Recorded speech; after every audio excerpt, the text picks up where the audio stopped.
Good morning, everyone. I hope you can hear me. Good morning. I hope you guys are having a great morning. It's early, I know. It's about 7 o'clock. I am outside. I just took out the garbage and wanted to come outside and enjoy the sun. You see that behind me? It's so pretty. It looks so good. But I hope you guys having a good morning. Hear the birds. Got a little flower. I think I'm gonna try put it in my hair somewhere. I don't know. Maybe up here. Maybe there for now, right? Yeah. See it. So I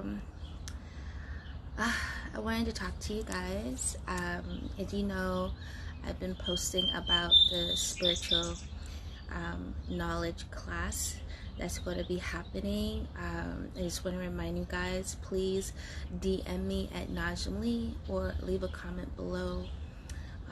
Or another way is you can email me at najmleestudios@gmail.com to let me know that you are serious, you're interested in doing the class, and so I can put you on the list, and then those that are on the list, I can send out the links for registration and all that stuff when it's all set up.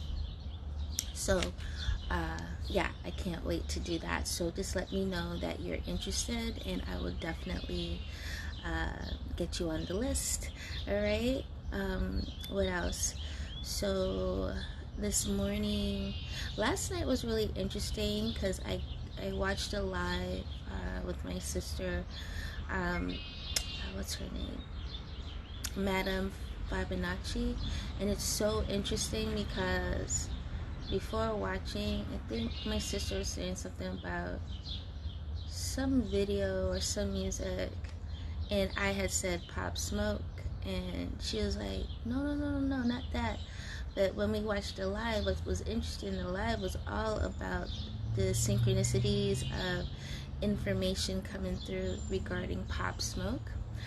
And what was crazy while we were watching, the energy of Pop Smoke came into my space and also my sister's space, and we were going back and forth on the phone like, this is what he's saying, this is what he said. He said, look at the altar, and at the altar, what we were seeing, especially me, was like he was pointing to something on the altar. And it wasn't so much the candle. When I look back at it, the clarity of the candle was like, all the answers have been shown. And he was like, keep looking, right there I put the answer. So then she said sanction, and I was like, sanction? And he was like, look that up. And I understood. And I like, because on his last video he was talking in a lot of codes, and I thought that was quite interesting, of all the codes he was saying. And you can see the paranoia on him, like he knew that he was going to be smoked out. He didn't know exactly when or how, but in the last video of his, I watched it slow-mo, and then I found it on YouTube in normal speed. And the one in slow-mo that he showed it all of what was about to take place. And me and my sister on the phone were just like panicked, like, oh my god, like, oh, I can feel it, I can see it, oh my god, did you see the spirit, did you see that, you see death right behind him? And we're just like, when I saw it, I was like, ooh, creeped out. I was just like, get out that house, get out now. And I was so curious afterwards to find out what was the number of that house, because it was his death trap. And I was just like, oh my god, like, He cannot be in this place. He cannot. And so he was, saying to me, look up the word sanction. And when I looked up the word sanction, it was saying um, someone or something, when someone disobeys or threatens the rules, like doesn't follow the rules, right, or the law. And we all know Blues or Crips, right? So there's something, he was not supposed to be touched. We know that, like, from looking at the hierarchy and the way he was positioned in that, I call it tribe, in that tribe, he was not supposed to be touched. He was just not. He was supposed to be making his music, getting the album out, getting it together. This new album, he was supposed to finish the projects. But somebody got into their feelings. And he was surrounded by a bunch of devils. They weren't his friends. None of them were his friends. None of, you can see it in, I look at people's eyes a lot. Because, as they say, the eyes are the window to the soul. And it's true. I can see who you are. I can see what's attached to you. And I can see when someone gets activated, right? There's something that's said and a person gets activated. And this happens a lot in the industry, especially when you really go deep in and you're going to be this A-star, A-lister. You're not going to be like a C-lister or B-lister. Like you're coming into that A-lister category. There's other shit that goes on. But so when I looked that up, I was like, did you disobey something? Like, did you disobey a rule or law? And I was like, no. Then my sister came and was like, no, the other people around him. And I was looking, I was just like, the ones closest to him was putting it all together. They were plotting. When I say plotting his death, they were plotting, right? So what's interesting is like how he came through, and he was just like, he saw obviously who it was, right? And he didn't die right away. Them niggas let him die. Like, you can hear on the 911 call, he's in the back, yelling, saying, anybody else here? Who all else is here? Because you have to remember, that particular evening, he was preparing for like a hangout with a few other people, and they came over to the house. He was making music in the studio. He was playing some of the tracks. He was lit. He was happy. He was just like, okay. But at the same time, when you look at Pop Smoke in the videos, you're seeing what's taking place. A couple people having conversations without him. They're looking weird, and you can see he's like checking, and he can feel it. You trust me, you're going to know when you're going to die. You're going to feel it. You're going to at least have this weird, deep sensation of something, right? So something he explained was like, he knew that, he was going to be smoked out, but he didn't know exactly, when or how or whatever. He's just been paranoid, about it. And he thought it was because maybe he was smoking a lot, because he smokes a lot of weed.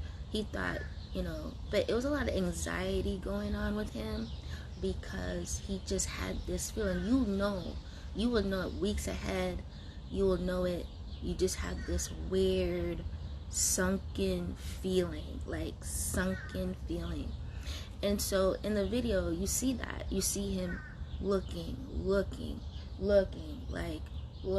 and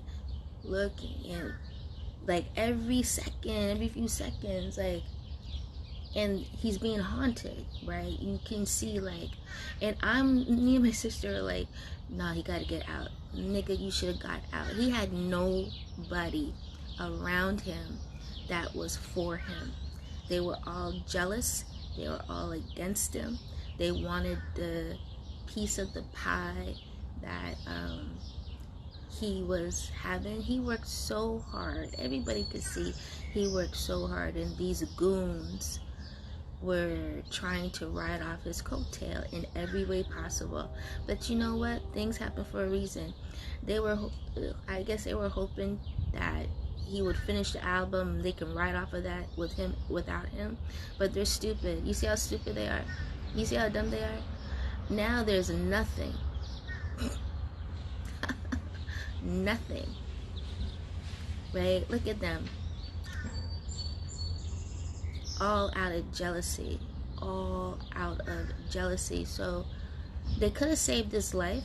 Literally, they could have saved his life. You can hear him. He's breathless a little bit. But all they had to do was apply pressure to where the gunshot, right, was. Where it went. They could have. Because I think that's an internal bleeding was happening. If them motherfuckers were just really smart, which they weren't, if they really cared about him, there would not be so much confusion in that house, right? Or whatever. You see, shit just hit the fan. And investigators know it's one of them or all of them that were in on it. Many of them knew that stuff was being planned and did not tell him. There's one of them that came really close to the screen with his grill, knew the plot, and did not care for this dude, this young boy, because he was only 19, 20, this young boy. Anyways, like last night, that was like heavy because he was in my home as well, like hanging, like his energy was hanging, and he's not gonna leave until justice happens, or some type of justice, which is already being plotted. So,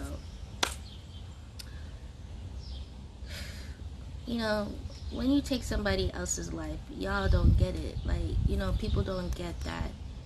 You mark yourself. When you kill somebody, you have marked yourself in the universe.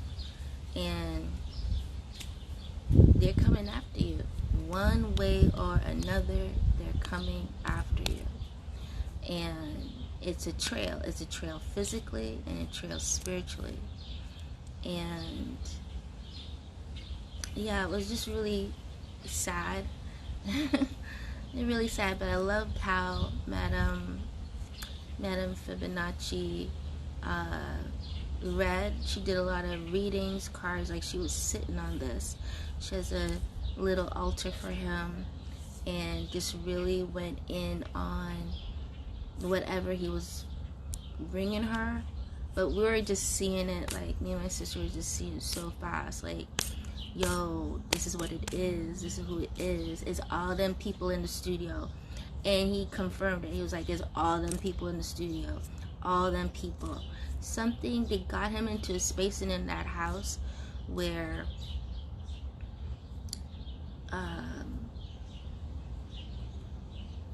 like they were saying, like how they got him was they knocked him over the head first and then cowardly shot him.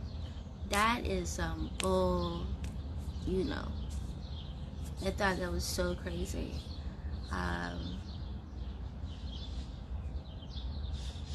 There was no burglary.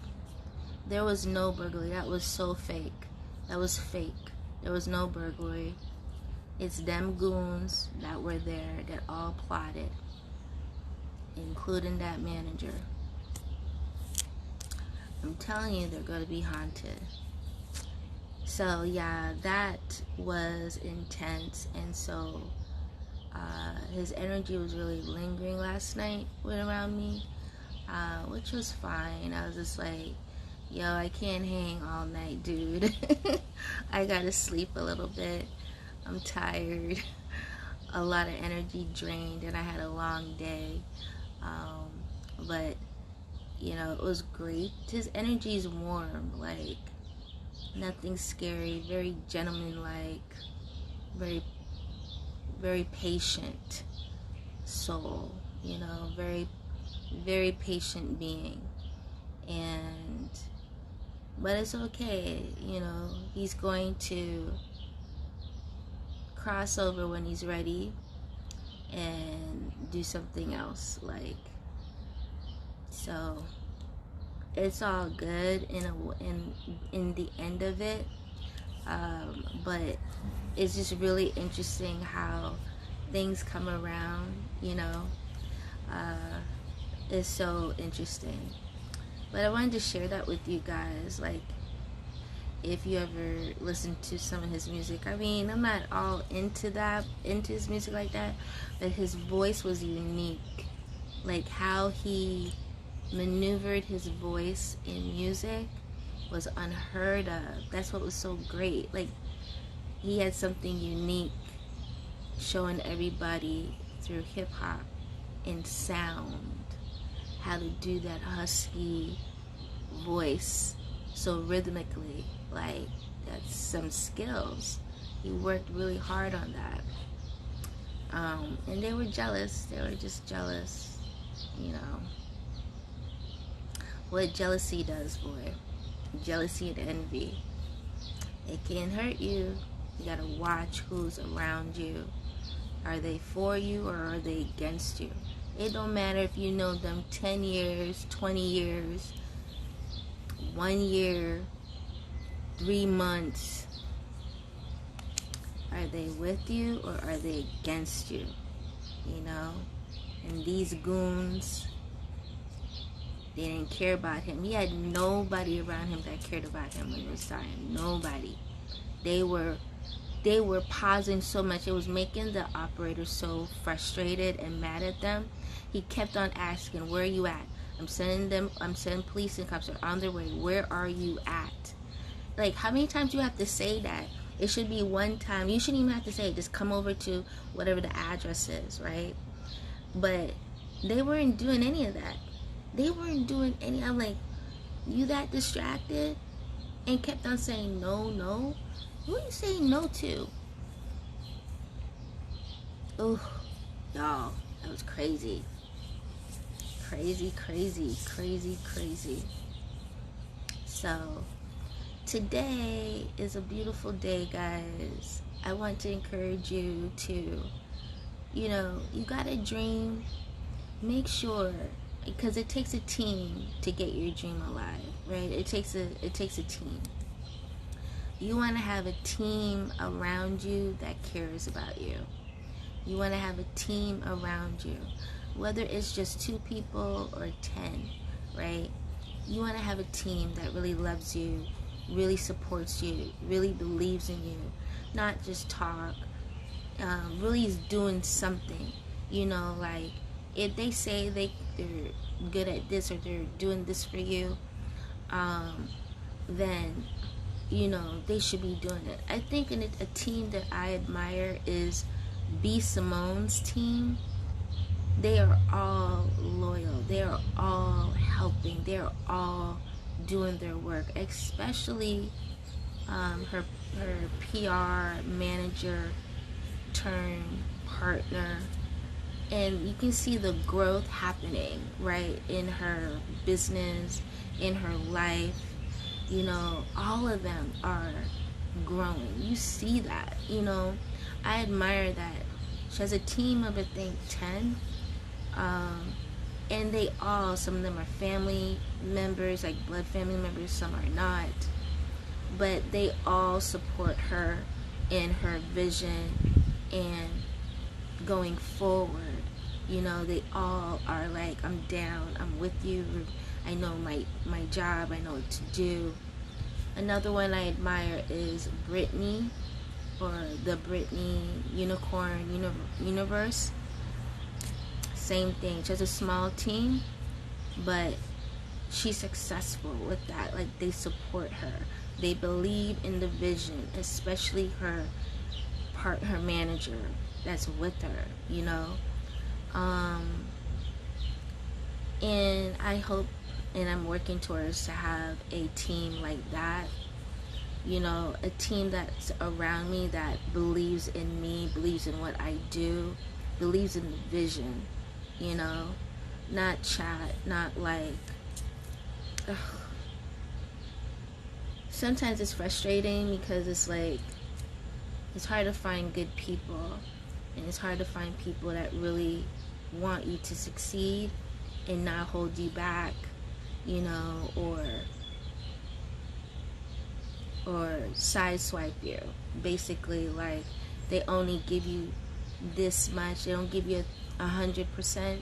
They give you maybe 20%. Yeah. So a team is really good that believes in you, that believes in your vision, and will work until that vision is seen and is manifested. Another one, there's an artist that I really like, even though she's a little queer with her stuff and how she is in the media, but when she started out, nobody knew how to market her. Nobody knew how to brand her or what anything at all. She's a Marie Malkovich. Marina Malkovich. I think that's how I say it. And when she started back in the 70s, well, 60s, into the 70s, 80s, like, no one knew how to market her. She's an artist. She's a performance artist. And especially back then, they didn't know what to do with her. They did not know how to market her.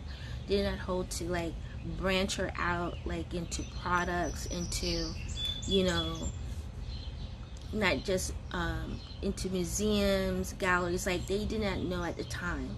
This guy, he's a lot older now, but he's still with her.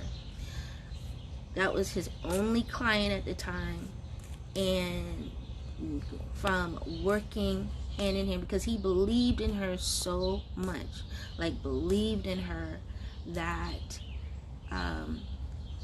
created a template just for her, like, trial and error, until there was a working template.